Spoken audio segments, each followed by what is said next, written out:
जय गुरु जी। परम सत्ता किसी न किसी रूप में अपने आप को उजागर करती रहती है और फिर वो आती है अपने भक्तों के पास। आओ हम उनसे बात करते हैं कि उनका क्या नाम है और वो कहाँ से आए हैं और उनके कैसे प्यारे प्यारे अनुभव हैं। वो शुक्राना के रूप में गुरु जी के सामने उपस्थित हैं। जय गुरु जी। आपका नाम और आप कहाँ से आए हैं? मैं आगरा से आई हूँ और मेरा नाम सुनीता सिंह है जी। और मेरे गुरुजी के संग कई सब मतलब वो हुए हैं। गुरुजी ने सत्संग है मेरे उनसे रिलेटेड जुड़े हुए हैं। पहला तो मैं सुनाऊंगी आपको, बताऊंगी कि मेरी मम्मी ने नंदी बाबा के लिए चोला सिला था आज से 2 साल पहले। लेकिन क्या है, उसको थोड़ा भैया के समझाना था, लेकिन मेरा भाई एक्सपायर हो गया, छोटा भाई था, और वो नंदी बाबा का चोला घर पे ही रहा। मैं गई, मैंने कहा मम्मी ये कैसे पड़ा हुआ है कि ये ऐसे है, तो मैंने कहा मुझे दे दो। अब गुरु जी का मैं चरणों के लिए बनाया था, लेकिन वो पूरा चोला गुरु जी ने नंदी बाबा का अपना आसन बनवा लिया उन्होंने, गुरु जी ने। ये पहला तो ये हुआ मेरे साथ। फिर दूसरा क्या, मेरी छोटी सिस्टर की तबीयत खराब थी, वो सहारनपुर रहती है और मम्मी देहरादून मायका। और वहाँ पर मम्मी ने बोला कि जल प्रसाद मैंने 4-5 दिन दिया था, उसको पैरालाइज हुआ था, वो नहीं चल पा रही थी। 4-5 दिन उसने जल प्रसाद पिया तो वो चलने लगी, थोड़ा लड़खड़ाई थी लेकिन चलने लगी अपना, और थोड़ी आवाज़ भी निकाली। बेटी का नाम लिया रियू करके। और फिर उसने अभी छतरपुर मंडे को, सोमवार को मैं गई थी, मम्मी को नहीं बताया कि मैं भी आ रही हूँ। मम्मी उसी को लेके वहाँ गई थी, दिल्ली छतरपुर। तो वहाँ पर जाके मैं गुरुजी की जो था गुरुजी की समाधि का पूरा उनके चारों तरफ राउंड लगा रही थी।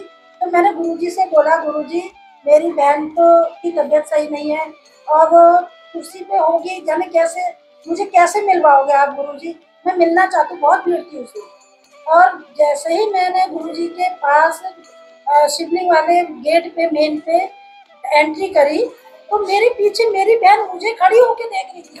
वाह। मैं एकदम शॉक हो गई। मैंने कहा अरे ये पहले तो पहचानी नहीं, क्योंकि वो हेल्थ हो गई, शक्ल भी उसकी पैरालाइज हुआ था, तो मैं पहचानी नहीं कि मेरी बहन है। मैंने बोला सुन्नी, कि हाँ मैं सुन्नी सुन्नी ऐसे करके, और दोनों हाथ पकड़ के मेरे एकदम ऐसे बाबू हो गई होगी।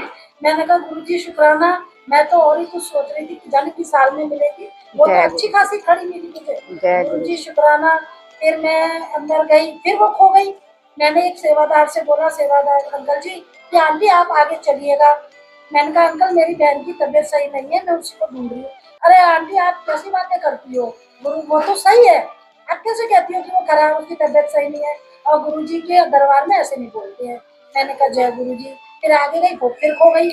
अब मैं जूता घर पे आई नीचे, तो पता चला वो कोने पे ही बैठी हूँ, मैं बाहर ढूंढ रही सारे में।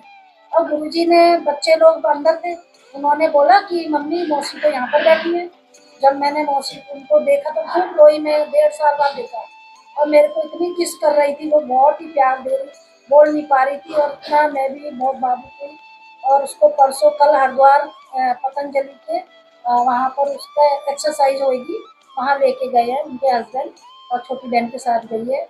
जय गुरु जी, बहुत जल्दी ठीक जय हो गुरु उसके जी। पैर और हाथ शुक्राना में। गुरु जी। गुरु बहुत जी। ही मेहरबानी गुरु जी, जो आपने छतरपुर में मेरे को उसको तुरंत मिलवाया। जैसे ही मैंने भाई टर्न किया, पीछे मेरे को ही देख रही थी वो, तो मैं एकदम चौंकी। मैंने कहा राम गुरु जी आपने कितनी जल्दी मेरी सुन ली। जय गुरु जी। जय गुरु जी। शुक्राना गुरु जी। जय गुरु जी। शुक्राना गुरु जी।